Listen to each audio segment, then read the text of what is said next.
સુરતમાં ભૂતિયા ડિમોલિશન કોણે કર્યું? કયા અધિકારીએ આપ્યા આદેશ? આ સવાલો ઉદ્ભવી રહ્યા છે સુરતના નાસિરનગર ખાતે થયેલા ભૂતિયા ડિમોલિશન બાદ, જેને લઈને રાજ્યનું વહીવટ તંત્ર અને ગૃહ વિભાગ છે તે સફાળું જાગ્યું છે. કંઈક અદ્રશ્ય શક્તિ ઇશારે માત્ર હાથો બની ડિમોલિશનની કામગીરી કરવા ગયેલા સુરત મહાનગરપાલિકા અને એસઓજીના ઉચ્ચ અધિકારીઓ આ મામલે બરાબરના ભેરવાયા છે. હવે આ વિવાદના પડઘા છેક ગાંધીનગર સુધી પડ્યા છે અને રાજ્ય સરકારે મામલાની ગંભીરતાને જોઈને અત્યંત ગુપ્ત રાહે આખી ઘટનાની તપાસના આદેશ આપ્યા છે. તેમજ મેયર સહિતના પદાધિકારીઓને ગાંધીનગર બોલાવવામાં આવ્યા હતા. તો બીજી બાજુ કોંગ્રેસે પોલીસ મનપાના અધિકારીઓ સામે ફરિયાદ દાખલ કરવાની માંગ કરી છે. પ્રદેશ પ્રમુખ અમિત ચાવડાએ 3 દિવસનું અલ્ટિમેટમ આપી ઉગ્ર આંદોલનની ચીમકી ઉચ્ચારી છે. આ મુદ્દે આગળ વાત કરીએ તે પહેલા સાંભળો અમિત ચાવડાએ શું કહ્યું.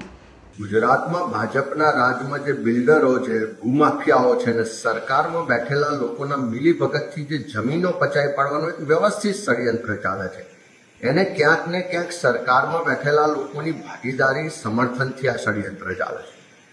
ઉદ્યોગપતિઓ હોય, મોટા લોકો હોય, એના દબાણો પર બુલડોઝર ના થાય, ગરીબોની જમીનો પર, એના ઘરો પર બુલડોઝર ચલાવવામાં આવે.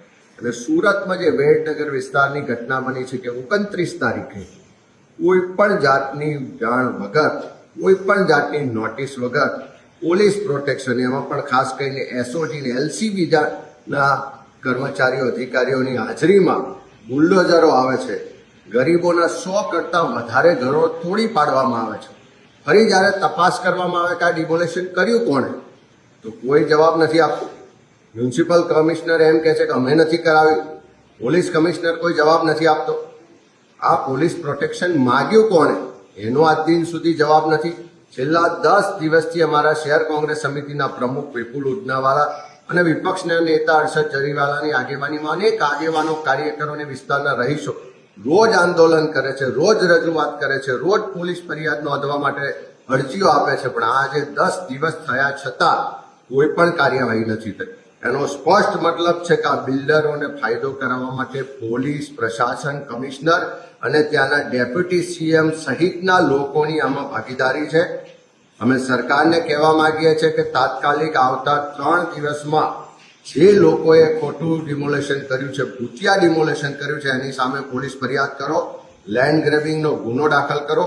જે પોલીસ અધિકારીઓએ ખોટી રીતે પોલીસ પ્રોટેક્શન આપ્યું છે, જે કમિશનરના લોકો ઇન્વોલ્વ હોય એ બધા જ પર એફઆઈઆર કરો. એમ કરવામાં નહીં આવે તો આવતા 3 દિવસ પછી પ્રદેશ કોંગ્રેસનું પ્રતિનિધિ મંડળ સુરત જશે. ત્યાંના સ્થાનિક લોકોને સાથે રાખીને ઉગ્ર આંદોલન કરીશું. આ લડાઈ, આ ગરીબોના ન્યાયની લડાઈને અમે આગળ ન્યાય મળે ત્યાં સુધી લડવાના જે સાથે આગળ વધી રહ્યા છે. મારી ફરી ત્યાંના પોલીસ કમિશનરને, મ્યુનિસિપલ કમિશનરને અને સરકારને કહેવું છે કે જે પણ જવાબદારો છે એની સામે તાત્કાલિક કાર્યવાહી કરો અને જેના ઘરો તૂટી ગયા છે એને તાત્કાલિક વૈકલ્પિક વ્યવસ્થા આપો. સૂત્રોથી મળતી માહિતી મુજબ નાસિરનગર ડિમોલિશન પાછળ સુરત મહાનગરપાલિકા અને પોલીસના કેટલાક અધિકારીઓએ સાથે મળી કોઈની સોપારી ફોડી હોવાની વ્યાપક ચર્ચા અને ફરિયાદો ગાંધીનગર સચિવાલય સુધી પહોંચી છે.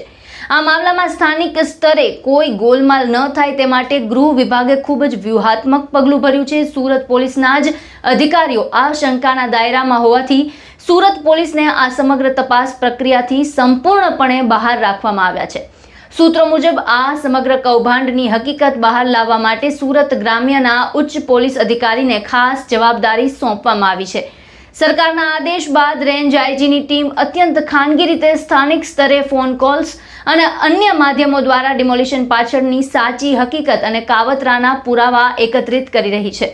તપાસ પૂર્ણ થયા બાદ આ અંગેનો વિગતવાર ગુપ્ત રિપોર્ટ છે તે સીધો ગાંધીનગર ગૃહ વિભાગને સોંપવામાં આવશે.